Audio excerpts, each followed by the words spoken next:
Today we're going to discuss how to process foreign wires for your clients.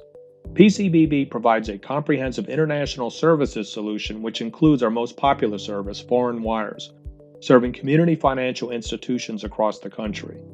Through PCBB's Swift GPI integration, bankers can process wires faster and track the status of their wires.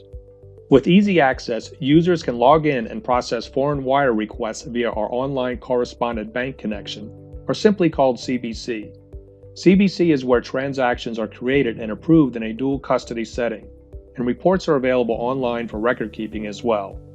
PCBB's customer assistance team offers hands-on support with processing and are available to answer any of your questions. Once a community financial institution has established an account with PCBB, their users are ready to log in to the CBC portal and get started processing foreign wire requests. Let's get started with a demonstration of how to place a foreign wire transfer. First, go to our website at pcbb.com, select Login, and then click on CBC. Once a user logs into the CBC portal, they select the International Services option on the left-hand side. Under this option, a user can easily find rates for the current day, published under the Rate Quotes tab. These rates are available online for users throughout the day and can be emailed to users as well. Rates remain constant on the system and do not change throughout the day. The Rate Quotes screen acts like an online calculator readily available to run daily rates and queries online. To process a foreign wire, first we must tell the system who will be benefiting or receiving this wire. So click on the Beneficiaries tab. Since wires on this system are template-based, a user is creating a template simultaneously as they're creating the wire for a customer for the first time. So the next time a user needs to send a wire for that customer's template can be retrieved with all the initial data already entered. Click the Create Wire Beneficiary button. This brings you to a blank wire form. The fields that have the asterisk are required fields. Everything else is optional. Feel free to click on the question mark icon on the top or bottom of the screen for additional information about the fields on your wire form. Starting from the top of the wire form, the internal ID and client code fields are optional. You can utilize these to notate any additional information.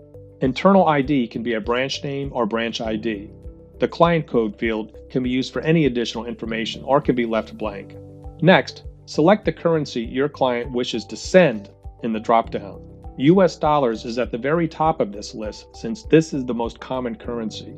This is followed by a list in alphabetical order of almost 80 foreign currency options.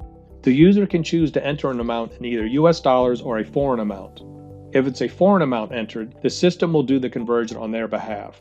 In this example, the customer wants to send euros, a foreign currency. Under amount type, select whether the customer will be providing a foreign amount or a US dollar amount. Next are the fields to enter information for the beneficiary and the beneficiary's bank. The system has a built-in IBAN validator and SWIFT code validator to validate the IBAN provided by the client and the SWIFT code for the beneficiary bank. When you enter an IBAN for the beneficiary account number, the beneficiary bank fields will auto-populate. Our system is able to look up the SWIFT code, the bank name, and the bank location on your behalf. Entering the SWIFT code will also auto-populate the beneficiary bank fields. Enter the beneficiary account number, beneficiary name, and address. Remember, fields with an asterisk are required. The same for the beneficiary's bank. Enter the beneficiary bank's SWIFT code, checking that it's valid, then the bank name and the bank address. Next, move down to the remitter fields. The remitter is your customer, the sender of the wire. The remitter's account number, name, and address is required per the travel rule. Next are the correspondent bank fields. The correspondent bank has the relationship with the foreign bank and handles the movement of the funds. These are all optional fields. If this information is provided by your client, you can enter it here. Otherwise, you can leave these fields blank. PCBB looks up the correspondent bank information on your behalf.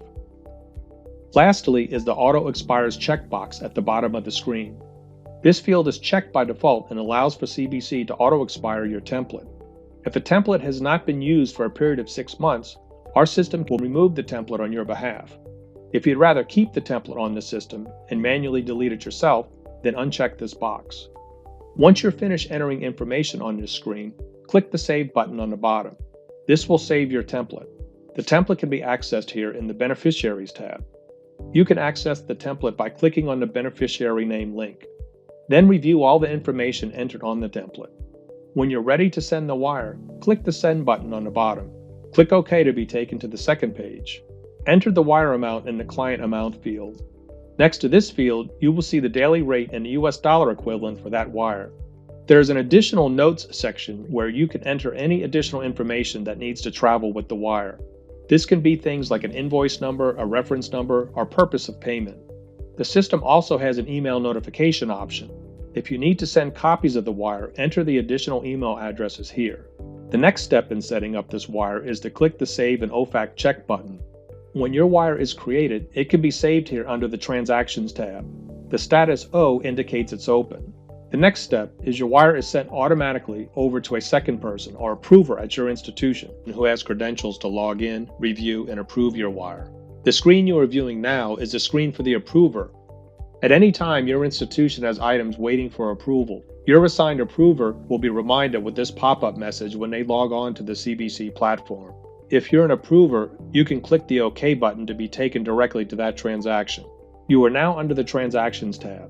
This screen can also be accessed by clicking on the International Services option on the left side and then clicking the Transactions tab. This is where you will find any unapproved transactions awaiting approval. To approve a transaction, click the Beneficiary Name link. As the approver, you can view everything the initiator entered into the system for this wire and make sure there are no errors. As an approver, you do not have any options to modify the transaction. The only options available is to either reject or approve the transaction. Let's assume that this has been processed correctly and we wish to approve the transaction. Click the Approve button to be taken directly to the approval screen. Users with approval rights will also have a special PIN code used for approving items on the system. The approver enters this PIN code and re-enters the wire amount to verify the initiator entered it correctly. Lastly, the approver enters their password. This is the same password they chose to log on to the platform. Once a transaction or a wire has been approved, the status will change from O to A. A stands for Approved. After the wire has been approved, payment drops into PCBB's International Services queue for processing. After PCBB has processed the wire, an International Wire Notice will appear on your account for review. You can look up copies for wire notices by clicking on the International Services link under Statements and Notices on the left-hand side. Here is a sample copy of an outgoing wire. This is a processing reference number that is assigned to your wire. This can be used for any future investigation request you might need with PCBB. There is also a SWIFT UETR, Unique End-to-End Transaction Reference Number, that's available for your wire as well. This notice shows you all the details from the requester information, who entered it, what date and what time, the approver information, who entered it, what date and what time, along with processing details. It's very simple to process foreign wires with our CBC platform, and we are always there to help you along the way. If you have any questions, please let us know. Thank you.